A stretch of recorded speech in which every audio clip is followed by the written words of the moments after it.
Now, how long can they stay up, or how long of a period of wakefulness can they endure?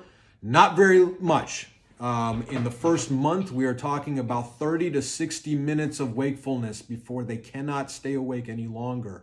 So if you consider that breastfeeding is about a 30 to 45 minute process, maybe even longer in the beginning, shorter later on once you're fully in the swing of things and your baby's a more efficient nurser. But considering that it takes about that long, you can see why they often fall asleep at the breast in the first month especially. You can see how they can't even hang that long. So, I'm not saying not to have any fun with your baby, but try to build it into the feed time, because especially in the beginning, it is my opinion that you are well served to consider that feed time as your wake time. Feel free to do whatever you like, but I'm telling you, they won't be able to stay up that long anyway. And they will benefit from a good quality nap if you just swaddle them, go through a little pre-nap routine, and then put them down. Turn on the sound machine, let them sleep, wake up good and hungry for another meal. But in the first month, we're looking at about 30 to 60 minutes at most of wakefulness, according to the experts. In the second month, about the same at the start of the second month, but extending beyond an hour, maybe getting close to 2 hours, especially beginning at or around 6 weeks.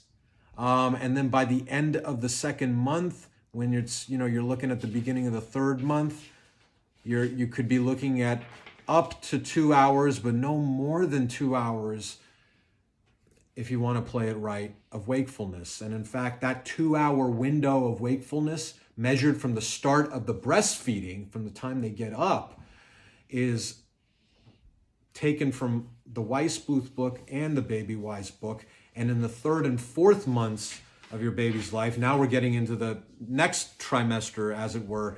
But, just for context, I'll tell you, that rule applies both to the third month and the fourth month, before other things start happening in the fifth and sixth month that we'll talk about in the next videos.